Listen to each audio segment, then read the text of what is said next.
Good evening, everyone, and welcome to the 8th Annual School of Rehabilitation Therapy Distinguished Alumni Awards presentation. My name is Marcia Finlayson, and I am Vice Dean, Health Sciences, and Director of the school. Although we are attending this event from all parts of Canada, our time at Queen's means that each of us has had the privilege to have lived and learned on the traditional lands of the Anishinaabe and Haudenosaunee peoples. Our privilege is not neutral and comes with an obligation to understand and reconcile relationships with Indigenous communities and support efforts to correct historical injustices. We must acknowledge our privilege and the impact it has had and commit to having discussions and making changes necessary to engage in meaningful reconciliation process. With this foundation, please accept my warm welcome to this event on behalf of the entire school, faculty, staff, and current students. While normally we would be meeting over a lovely brunch at the Donald Gordon Center, the current pandemic means that our activities must be modified. While I'd much prefer the opportunity to mingle among you and hear all of your stories from your time at Queen's, I'm glad that you're staying safe and healthy in your own homes at this time. I will start this evening with some updates from the school, and then we will meet our new dean, Jane Philpott. We will then present our 2020 Distinguished Alumni Awards. The last part of the program will acknowledge the school's first inductees into the Tricolor Guard. And if you don't know what that is, you'll have to wait and see. As most of you know, the School of Rehabilitation Therapy opened its doors in 1967 to 25 diploma students across occupational therapy and physical therapy. This fall, we welcomed 282 master students enrolled across 4 programs: occupational therapy, physical therapy, rehabilitation science, and aging and health. We also welcomed 79 doctoral students across 3 programs: rehabilitation science, aging and health, and rehab and health leadership. Our programs are delivered by 24 full-time faculty and approximately 15 adjunct faculty. Our work is supported by a stellar group of administrative professionals who keep our operations running smoothly. Over the past 7 months, COVID-19 has changed where we work, but not the work that we need to do. On March 18th, we pulled some students out of clinical placements and sent others home to continue classes remotely. We canceled the on-site intensives for our post-professional programs. We sent faculty and staff home with their computers, monitors, and office chairs. We acquired more Zoom accounts, and we figured out how to reorganize curriculum delivery so that our class of 2020 could graduate on time. To say that we have worked hard would be an understatement. Although uncertainty has loomed large, we have worked well as a team. We have problem-solved challenges we never thought we would face, and we have learned more about PPE and public health guidelines than we thought was possible. Even in this, as we face these events, we have continued to move forward on key strategic priorities. Our overarching goal is to lead and inspire positive changes that transform the health and well-being of individuals and communities through the integration of research, education, and practice. We have built purposeful partnerships and engaged in participatory leadership to continue our operations. We have attended to equity, diversity, and inclusion as people returned home and sought different types of supports to work or learn remotely. One of our strategic priorities focuses on better integrating our research, education, and practice activities. The pandemic has, surprisingly, opened opportunities for us to move this priority forward in very meaningful ways. In March, we had to temporarily close our PT clinic. By June, we realized that we needed to reallocate clinic space for teaching to accommodate physical distancing requirements. We have leveraged this situation to step back and reconsider what the clinic does and how it could better align with our teaching and research activities. For many years, we have aspired to become a truly interprofessional clinic that provides practical learning opportunities for all of our students, offers a hub for practice-based research, and delivers rehab services to underserved members of the Kingston community. Over the past several months, we have engaged in wide-ranging consultations about how we can transform the clinic to achieve this integrated vision. It is clear that our ideas are resonating with others. There are needs that we can address, and we can go beyond traditional interprofessional learning to create something transformative. Please stay tuned as our vision for the clinic evolves and is shared. The pandemic has also provided us with the opportunity to move forward another one of our priorities, capitalizing on community connections.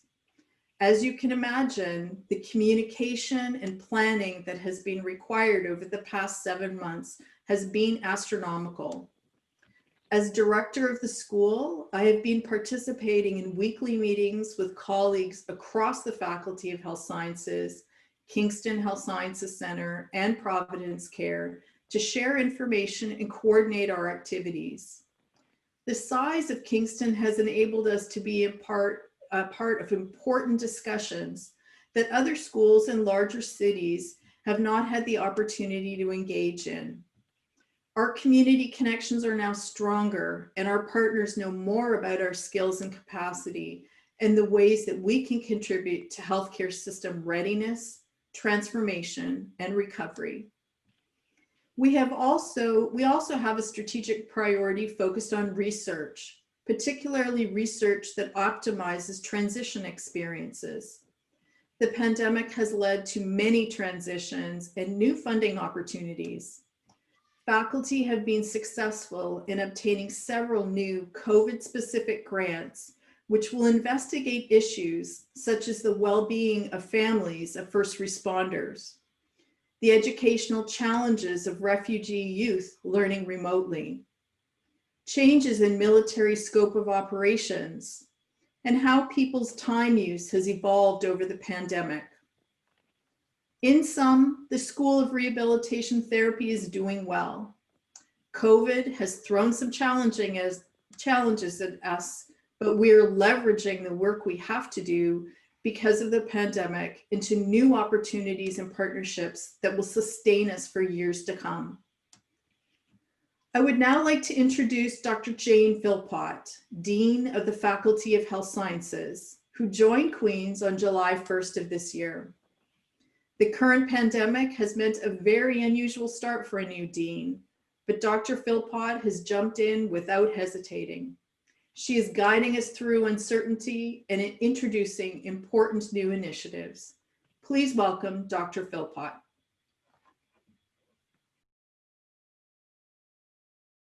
Thanks very much, Marcia, for the introduction. Welcome to our virtual homecoming. I'm very delighted to introduce myself as the new Dean of the Faculty of Health Sciences. My name is Jane Philpott, and I'm happy to be greeting you today. I know that Marcia is going to be giving you a lot of great updates about what's going on in the school, but I want to let you know how impressed I have been in the short time that I have been here to see the incredible growth, expansion, and energy that's happening at the School of Rehabilitation Therapy. There are new programs all the time that are in high demand. There's fantastic research taking place here, and of course the training of amazing professionals in both physiotherapy and occupational therapy. I wanted to let you know as well that we are working across the faculty with all of the schools together to do important work around issues like equity, diversity, and inclusion, one of my priorities, and I'm delighted with the fact that so many from the School of Rehabilitation Therapy have been part of that. We're also working to expand research, and there are many leaders within the School of Rehabilitation Therapy who are making a name for themselves and doing exceptional work that is getting published and shared around the world. And I know that we're going to see much more on that. A third priority area that I've been focused on is health systems. And here we are set up so well at the Faculty of Health Sciences with the School of Rehabilitation Therapy, the School of Nursing, and the School of Medicine, showing the way to integrating health services, making sure that the entire community works together for the good of the people around us and our communities. Thanks very much to everyone for joining us today, and I hope that you're going to thoroughly enjoy the award ceremony. Thank you, Jane. As we move forward with our strategic priorities and with the support of our new dean, it is critical that we continue to celebrate where we have been and the processes that have gotten us thus far. The Distinguished Alumni Awards are a symbol of this process. The Webster's Dictionary defines distinguished as marked by excellence. Throughout all of the efforts of the school, we work towards and expect excellence. We admit excellent students. We prepare them to be excellent therapists, scientists, and leaders.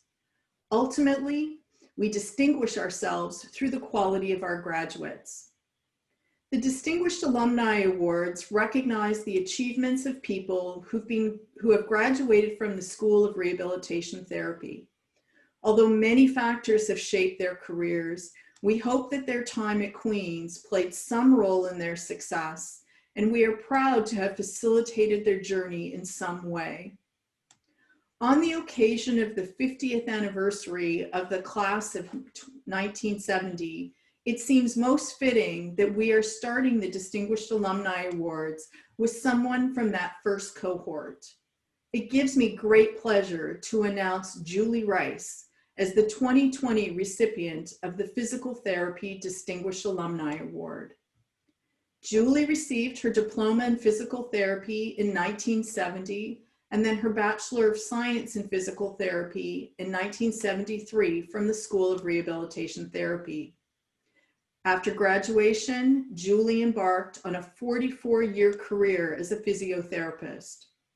Throughout Julie's career, she's had a profound impact on children with special needs, their families, her professional colleagues, and her local community of Great Bruce County and beyond.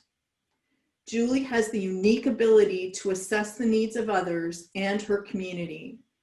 She is the connector to make things happen by organizing the logistics of projects, from writing grant applications, resourcing facilities, hiring staff, raising awareness and funding, always with a hands-on approach, a smile, and good grace. Physiotherapy has brought great joy and meaning to Julie's life. She is an accomplished professional clinician, respectful mentor to her colleagues, and dedicated community leader, contributing to the well-being of others in all of her roles. She lives her life keeping people in motion, a true physiotherapist. Please welcome Julie. I would like to thank Queen's University for selecting me as the 2020 recipient of the Physical Therapy Program Distinguished Alumni Award and the class of PT 70 for nominating me. I am truly humbled and honored to be selected as this year's recipient. As a child, my mother had polio and spent a year in Sunnybrook, then a veterans hospital, recovering from total paralysis. Mom credited the physiotherapist for helping her make a complete recovery, and she credited the warm water pool helped her regain her independence. I can see now how this has influenced my professional career. One of my core values that has shaped my professional and volunteer work is Ubuntu, a Zulu philosophy, roughly translated into my humanity is bound up in your humanity. To me, this speaks of honoring diversity and inclusion where everyone is welcome. As a pediatric physiotherapist, I work to provide my clinical expertise, meeting families where they were on their journey. I enjoyed co-treating as part of a multidisciplinary team, as it allowed us to support the whole child. A highlight was the year I worked with my daughter on the team as an SLP. Another highlight was treating in the hospital therapy pool. The preschoolers loved the freedom and movement that they gained in the pool. One former client with JRA at 16 swam across Lake Ontario to raise money for the Arthritis Society. I was delighted when the mom called after the swim and credited the early warm water pool for helping Samantha manage her JRA. It saddened me when I heard from parents of former clients that their teenagers were no longer able to swim, as they couldn't get into the pool, as they needed to be lifted. When the City of Owen Sound and the Y partnered to build an aquatic center, I strongly advocated for a warm water pool to be accessible to the whole community. We gathered user groups of parents, Special Olympians, physiotherapists, and members of the Paraplegic Association to meet with the Y Building Committee. This input helped to design an excellent wheelchair accessible change room with a high-low bed, an overhead tracking system to the toilet and to the shower. We had input into the pool ramps and to the purchase of pool wheelchairs. The accessible change room also facilitates access to the gym, the track, and the fitness center. Our local OPA chapter made a generous donation to the project. It has been extremely gratifying to see many people with severe mobility issues enjoy all aspects of the Y, and to see physiotherapists treating their clients in this warm water pool. It seems like we've created a place where all are welcome. Other parents shared with me that when their sons and daughters were in school, they thrived, but upon graduation, they fell into an abyss.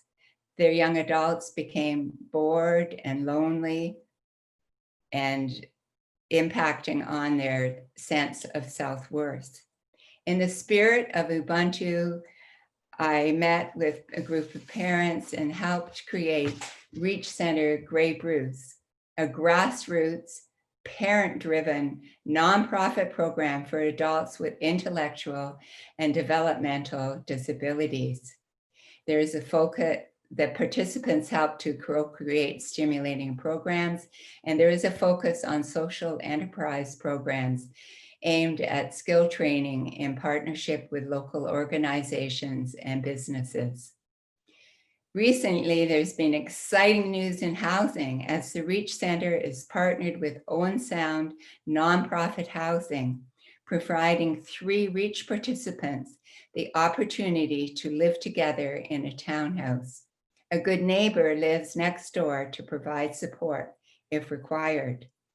This has been a great success, and they are looking at scaling up this project.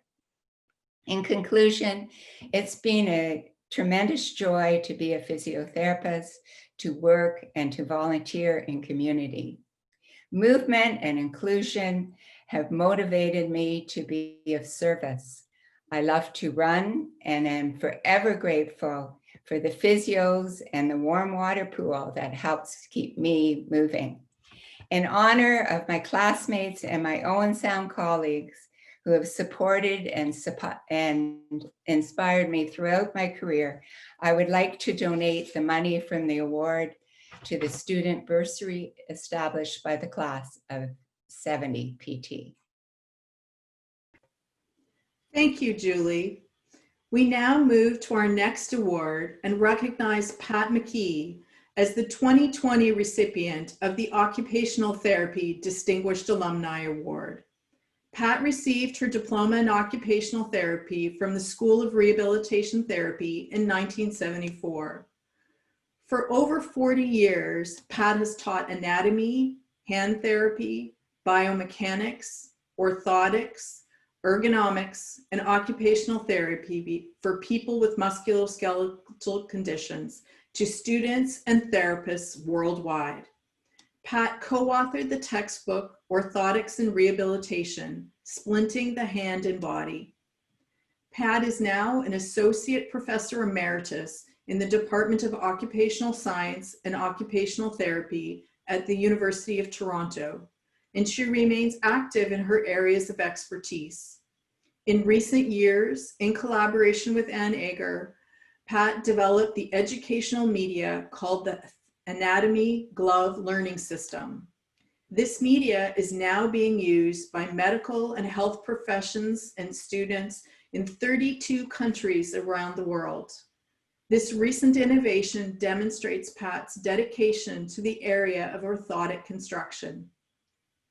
Pat's orthotic text and innovations are a go-to for many clinicians and musculoskeletal, neurorehab, complex continuing care, and hand therapy. Throughout Pat's career, she has demonstrated an absolute focus on the client's needs for the type of intervention which drives the process. Please welcome Pat.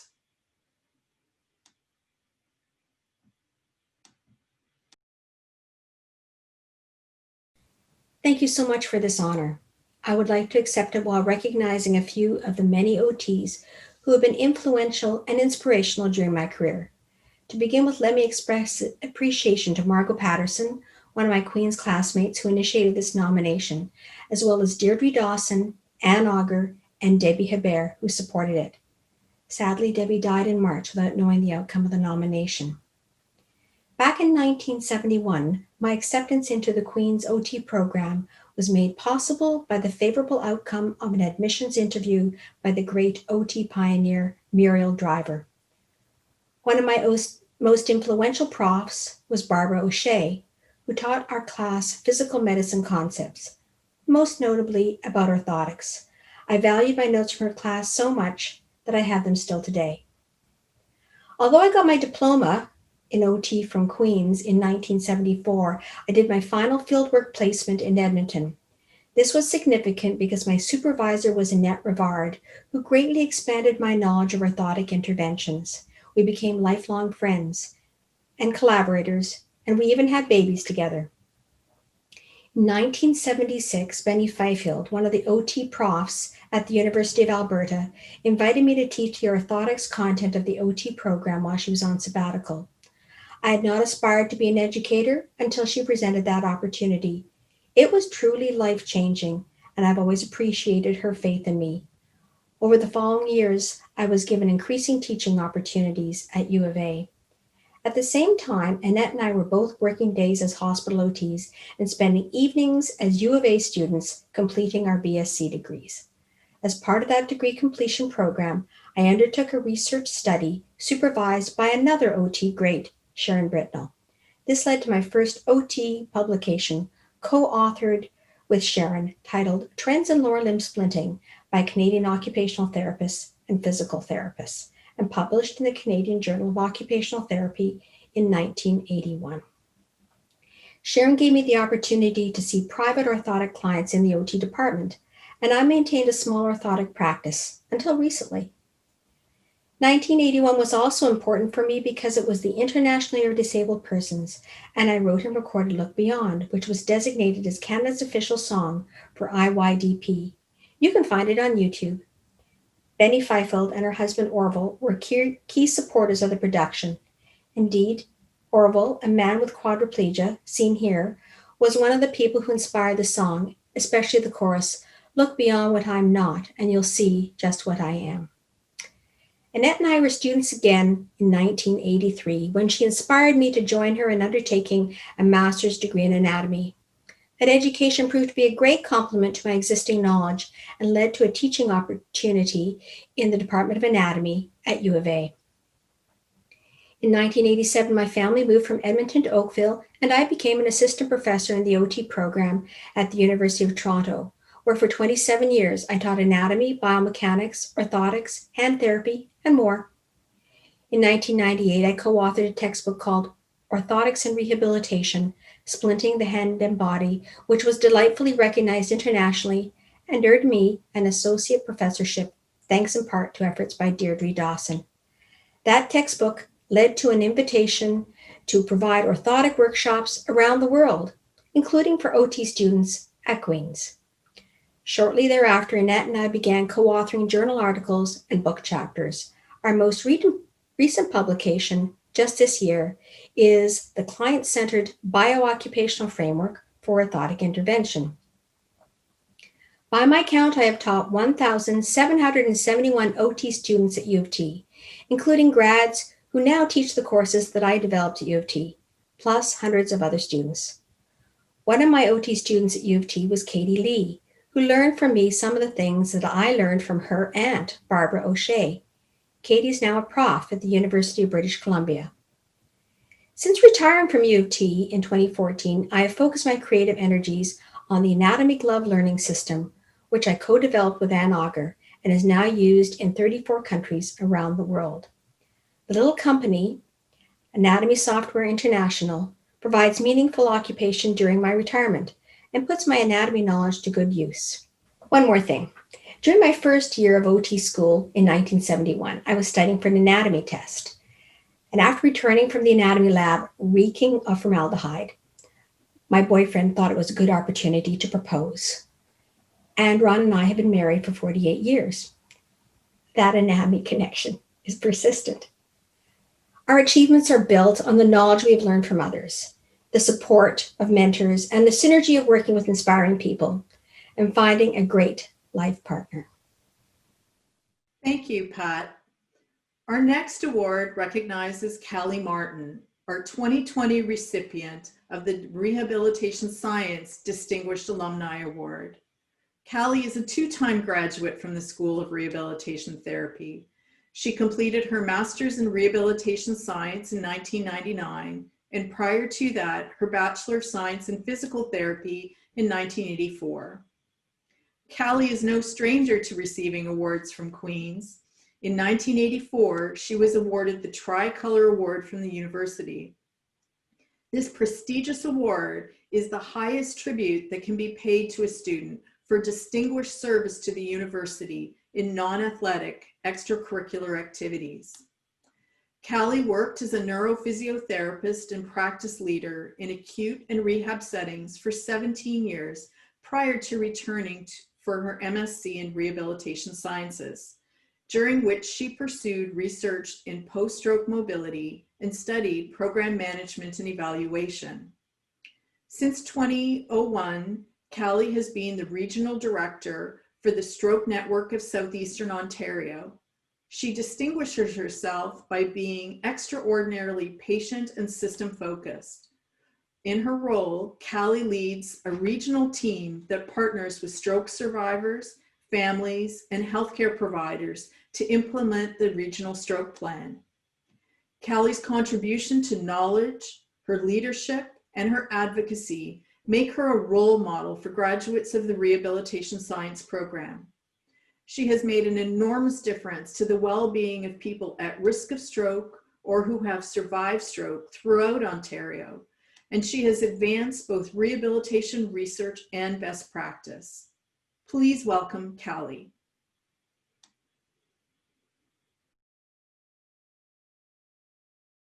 Thank you to the School of Rehab Therapy and the Faculty of Health Sciences. I'm honored to receive this award and to be part of this celebration. We're working in challenging times. So congratulations to each of you on this homecoming milestone in your professional journey. I prepared a few thoughts that I hope may be relevant or useful to you. The first thought is, every person matters. Before doing what I do now, I worked as a physiotherapist for 17 years in acute and rehab hospitals, mainly in neurological rehab. The patients and families who I worked with taught me the importance of interweaving our knowledge and science with the intuition required to partner in care in a patient-centered manner.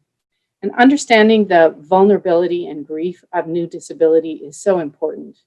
Offering people hope and agency to build their resilience in a time of fragility is central to rehab to recovery and to better patient outcomes and well-being. That said, care is not compassionate if it's not driven by excellence and supported by evidence-based delivery systems.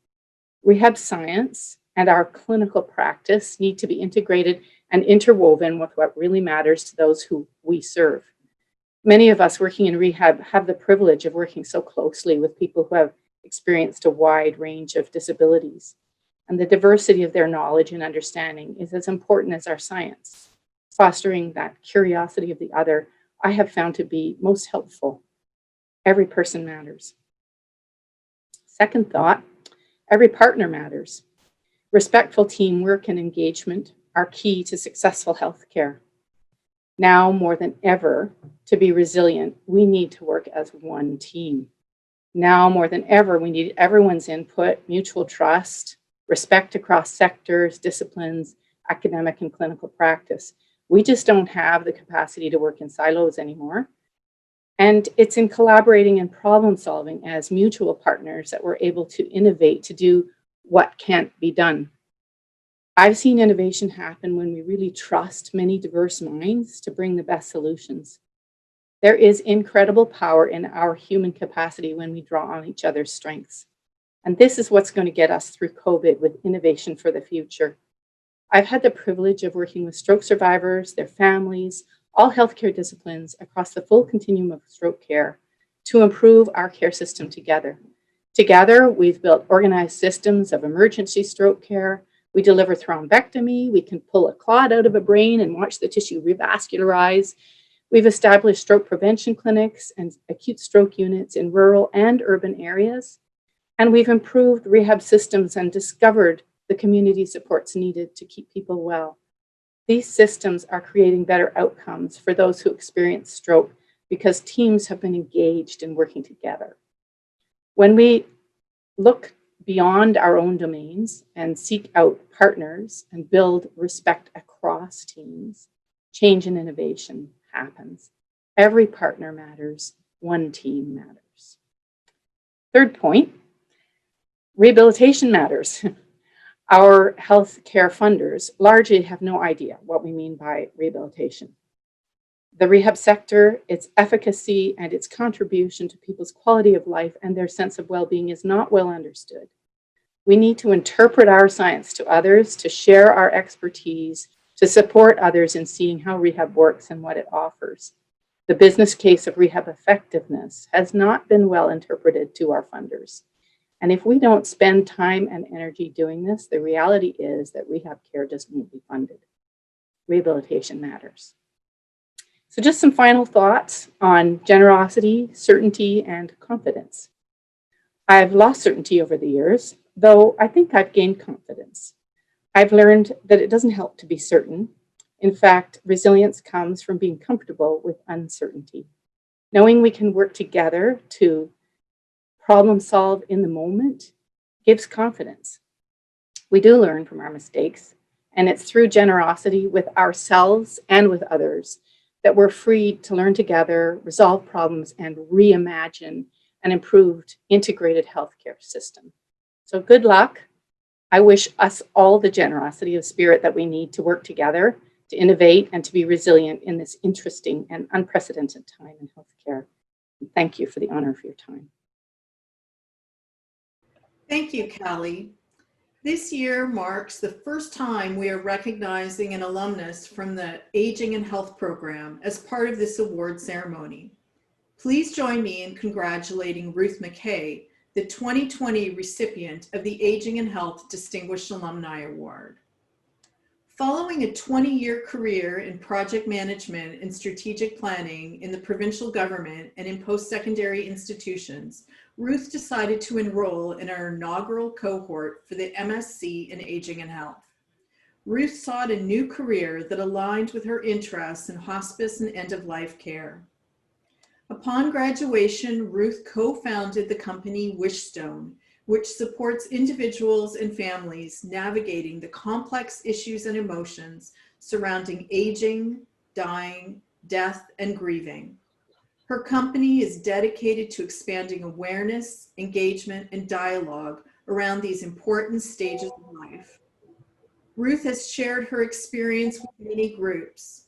And in 2018, Ruth was the member of the Health Quality Ontario Working Group that advised the government on the development of quality standards for palliative care in Ontario. Please welcome Ruth.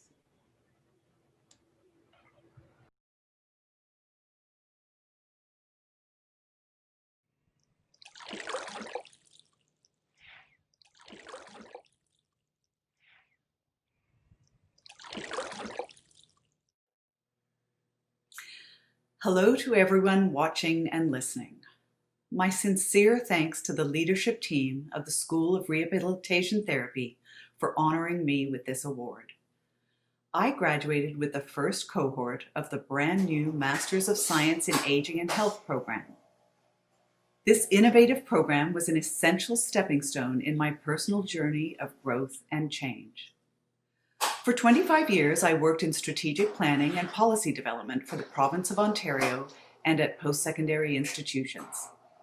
But on the side, I had started volunteering at a residential hospice in Toronto and with hospice clients in their homes.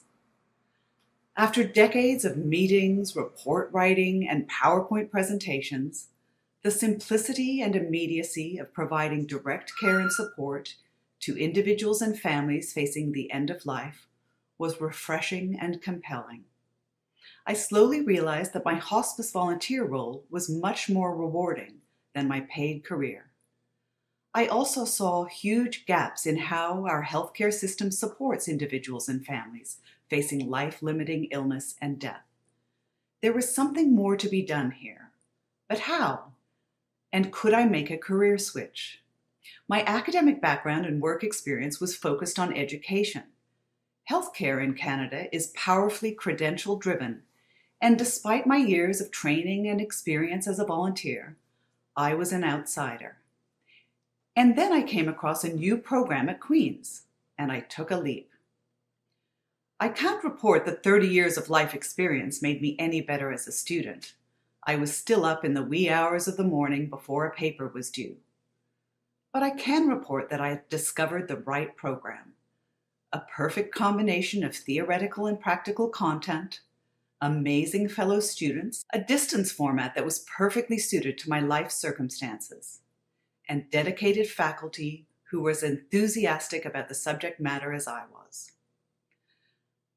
Our class graduated in 2016, and we have all applied our learning in different ways in the 5 years since then. I still volunteer, and I have had the opportunity to apply my policy expertise to my new field of health and aging as a member of the provincial working group that developed the first quality standards for palliative care in Ontario. But most importantly, in 2018, I co-founded a business called Wishstone. My business partner, Sarah Farr, is a UK-educated and certified end-of-life doula. Our tagline encapsulates our vision: compassionate partners in end-of-life planning and care. Wishstone works directly with individuals and families to provide support in 3 domains: living well, dying well, grieving well. Our clients come from diverse backgrounds, but are all trying to navigate the inevitable concluding leg of our life journey, one that we culturally do not know how to talk about and navigate. Indeed, our collective experience over the past 6 months has only served to highlight the need for compassionate, relationship-centered care at end of life, as well as additional capacity to support each other in times of loss and grief. Because the field of non-medical support for death and dying is so new, Wishstone is also very invested in education, advocacy, and awareness building. Here you can see some of the partners we have worked with and the national and international associations we belong to. We are collectively building recognition of and capacity in an important new facet of healthcare for Canadians. So as you see, the Masters in Aging and Health program was a bridge to a complete career change for me, equipping and enabling me to focus my skills and experience in the field that is closest to my heart, palliative and end-of-life care. On a personal note, I want to thank my business partner, Sarah Farr, for her friendship and dedication, and most of all, my life partner, Martin, for his unwavering support and love throughout this journey. And thanks again to Queen's University.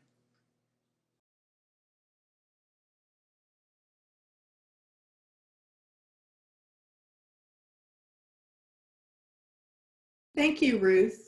And congratulations to all 4 of our Distinguished Alumni Award winners for 2020. Before we transition to the next component of our program, I would like to publicly acknowledge Professor Diana Hopkins-Rocio and her husband, John. The Distinguished Alumni Awards were made possible because of their vision and generous donation. We will now turn our attention to the class of 1970, our first class to reach their 50th reunion. With this milestone, the class of 1970 has officially been inducted into Queen's Tricolor Guard. If homecoming was being held in person this year, we would be heading to a gala celebration this evening. In the absence of this event, we felt it was important to honor this group of physical therapists and occupational therapists who started at Queen's back in 1967. The Queen's University Senate approved the formation of the school at a special meeting on February 7th, 1967. In the fall of that year, the school began its historic journey by offering 3-year diploma programs in occupational therapy or physical therapy. Dr. David Symington was named the first director of the school, with Mr. Roy Walmsley as head of the PT program and Miss Muriel Driver as the head of the OT program. We are fortunate to have Dr. Walmsley join us this evening to share some of his reflections of those first few years. Please welcome Dr. Walmsley.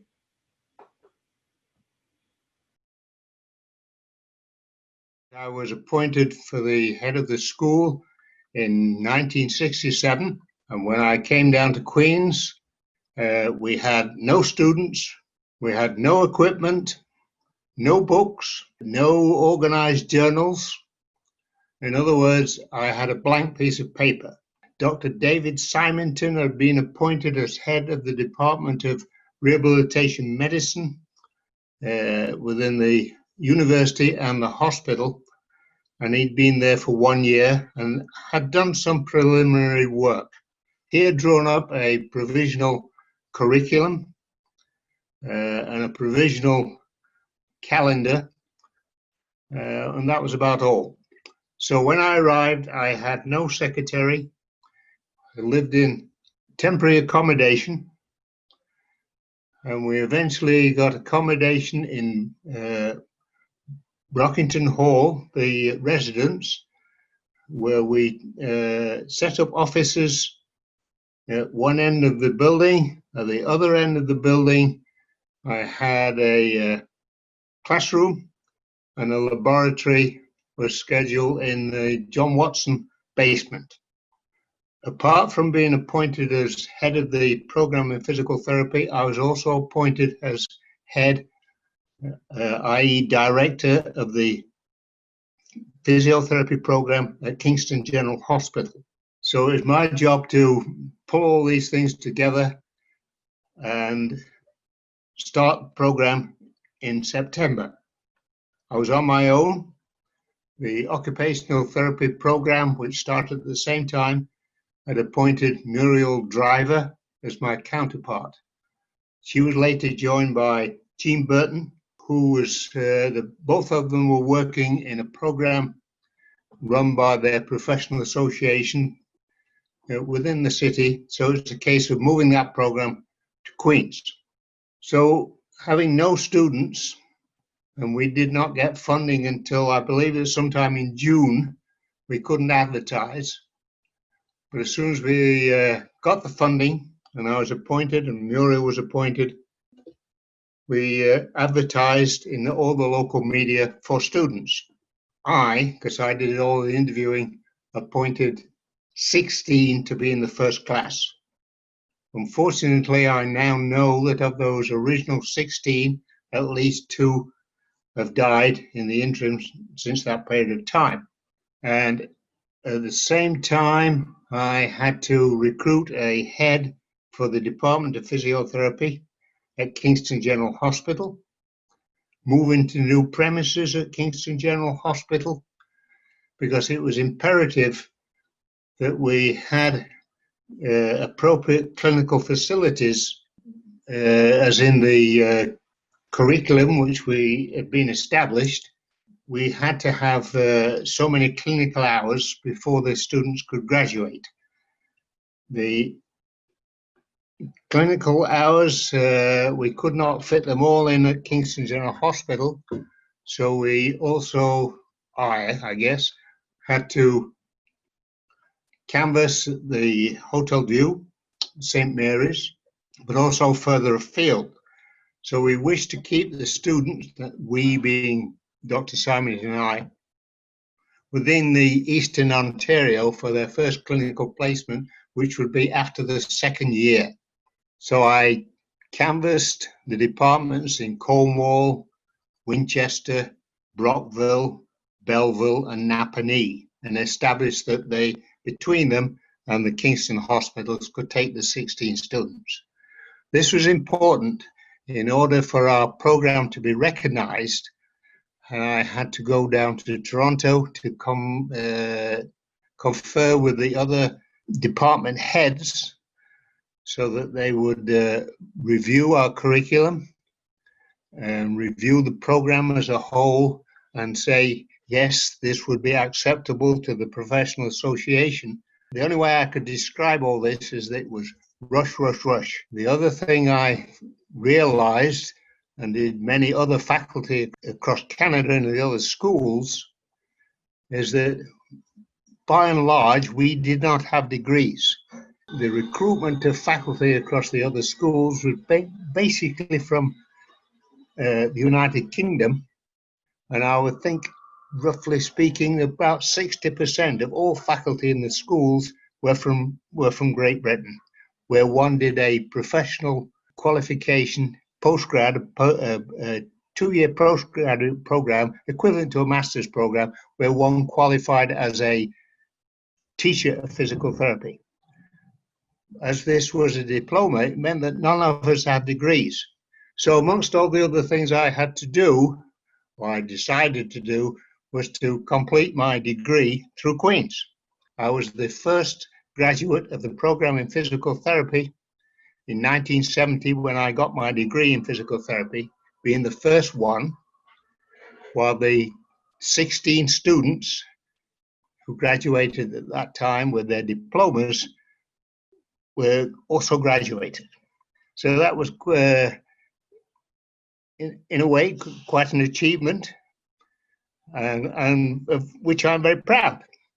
Once we got those degrees, i.e. we meaning the faculty across the country, we decided individually that as our students would be getting degrees, it was probably imperative that we got a higher degree, so that faculty all across the country were then rushing off to different locales to obtain master's degrees. I went to Minnesota. People stayed in their home universities and did graduate degrees in education, physiology, anatomy, and things of this nature. So it was all a rush, rush, rush. And it wasn't until 1970 that we began to consolidate, when we had our first graduating students, began to consolidate the program. And the first group of students were allowed, after 2 years of clinical practice, to return to Queen's to complete their degree by taking one further year. It was all a rush, hectic at times, as I come from a background working in hospitals. I also had to learn about the hierarchy of the universities. I'd been at the University of Toronto for only 1 year, so there were lots of things to learn, and I learned as we went along. Thank you, Dr. Walmsley. Next, I would like to introduce Linda Shrout, an occupational therapy graduate, and Linda Watson, a physical therapy graduate, both from the class of 1970. Linda and Linda will describe what it was like to be students in the school back in 1967 and how this time shaped the rest of their careers. Please welcome Linda and Linda.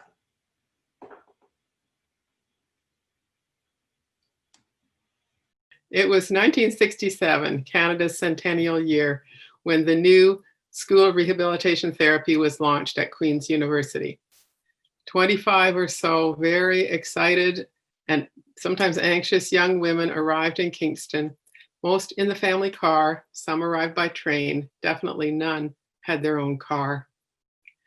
In 1967, we lived in residences that were segregated by gender, if we had made early application. That year was the height of the baby boomers entering university, and there was a real shortage of student housing. For some of us, we were lucky enough to live in the downtown LaSalle Hotel. We were in the lap of luxury with our own bathroom, our own telephone, our own television. This arrangement was overseen by Beatrice Bryce, the Dean of Women at Queen's. We loved it because it gave us a wonderful combination of security and independence. We wore skirts and dresses back in those days. Many of us sewed our own clothes. We listened to the music of the Beatles, the Rolling Stones, Joni Mitchell, Bob Dylan, Arlo Guthrie, other folkies, and definitely our music was all on vinyl. In class, we made handwritten notes in our spiral notebooks. If we knew we were going to miss a class, someone would use a piece of carbon paper and make a second copy for us. Certainly, we didn't have access to a photocopier, and we had never even heard of a computer. Back in those days, a few of us smoked cigarettes, outdoors and indoors. Menthol, please. In those first years, many of our courses were within the science, the arts and science faculty. Even our orientation was with them. Many of us felt lost there. We were such a new and small group, we didn't have any profile within the larger student body. Other students and professors had never heard of our programs, never mind our professions. That was really hard on our confidence, but of course we had each other. Many of our first and second year rehab courses were held together, physical and occupational therapy students. Our academic workload was heavy, often with back-to-back classes all day, each day, especially in that first year. We got to know each other very well, and friendships forged during our years at Queen's have lasted a lifetime. When we left Queen's, we promised to keep in touch with each other, and we have continued to do so. It was certainly a different time 50 years ago when we graduated, 5 occupational therapists and 16 physiotherapists. So much has changed for today's students and professionals.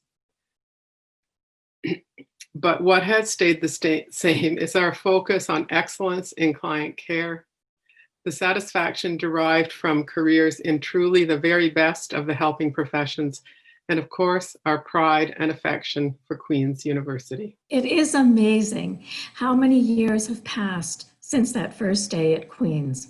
We frequently have focused on all of the changes, as Linda has alluded to, that have occurred over this time. She forgot about the color of hair change. There's been access to world knowledge, technology, methodologies, research, just to name a few. However, I wanted to mention some of the things that have not changed during this time frame. Excellence in education, dedicated instructors, promotion and ongoing professional growth and development, challenges to be the best and to deliver the best. Whether you've been a clinician, a manager, an administrator, a business owner, parent, grandparent, volunteer, clown, and now a retiree, I am sure you have used some of the skills that we were taught. Research, how to research and collect data, how to analyze activities, and how to set goals, short and long term, how to establish standards and develop programs, how to budget our money and manage our time and resources, how to evaluate performance outcomes. The language and methodology for students today may sound and look different, but the core skills are unchanged. The toolbox of skills have been most beneficial to me as I have moved through these past years and will continue to assist me into the future, researching my next trip, problem solving and setting some goals on how to stay healthy and enjoy life as I continue to cope with learning the new technology, surviving the virus, and adapting to life changes. Now, 50 years later, in this constant world of change, rehabilitation therapy at Queen's continues to provide excellence in education, focused on improving and providing the best patient care.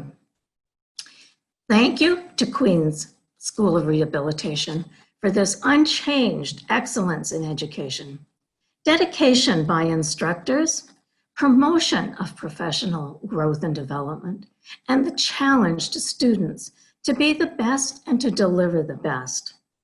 Rehabilitation was our reason for being, and patient care was our reason for doing, unchanged in 50 years.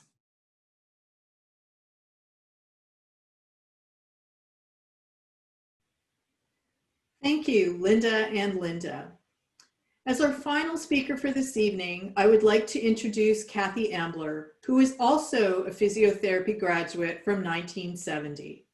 Kathy has played a large role in the establishment of the Rehabilitation Therapy Class of 1970 bursary, which was established in May 2007 and is awarded on the basis of financial need to students in the second year of the MSc OT and MSc PT programs in the school. Please welcome Kathy. In 2005, at our 35th reunion, our class discussed the idea of leaving a legacy for future Queen's students.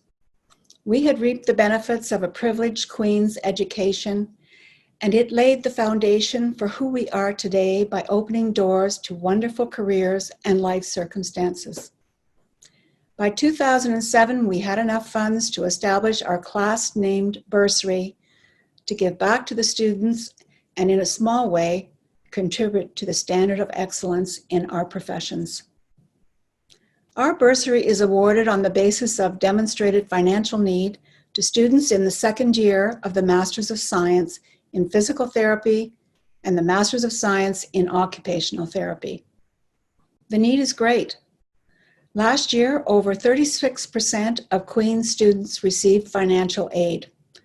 And currently, the average annual tuition cost for a student in rehab therapy is over $12,000. And just to put this in perspective, 50 years ago, my tuition was $500. To date, the money in our capital account exceeds $50,000, which was a goal for us at this 50th reunion. And since our bursary inception, 20 students have received financial aid, and our projected disbursements for this year, 2020, will be over $2,000. This Rehab 70 bursary is our legacy to support rehab therapy students in perpetuity. And as a special benefit to us, the bursary has strengthened the bonds of our friendship with our classmates and given us a wonderful reason to remain engaged with Queen's. I encourage all alumni as individuals and classes and groups within classes to get involved and examine how your education has impacted your life and how you can give back. Our students need us. You will gain more than you give. I can assure you of that. Talk to David Young and he can help you find ways to do this. Thank you. Thank you, Kathy. To wrap up this evening, I would like to thank everyone for joining the celebration of Queen's, the School of Rehabilitation Therapy, and our 2020 distinguished alumni. Congratulations to Julie, Pat, Callie, and Ruth for their contributions to advancing knowledge, inspiring practice, and transforming lives. Congratulations as well to the class of 1970 for their induction into the Queen's Tricolor Guard. I look forward to our gala evening next year in person. I wish all of you health and best wishes for the remainder of 2020 and beyond. Please follow the school on Facebook and Twitter, and check out our blog on the school's website to learn about new initiatives and studies. We hope that you will stay engaged with us and promote us to decision makers, funders, and prospective donors. We are always working to strengthen awareness of our work so that we can ensure the ongoing success of the school, its graduates, and the communities we serve. I look forward to being able to meet you at the Donald Gordon Center next year and in the years to come. Good night. Thank you for joining us.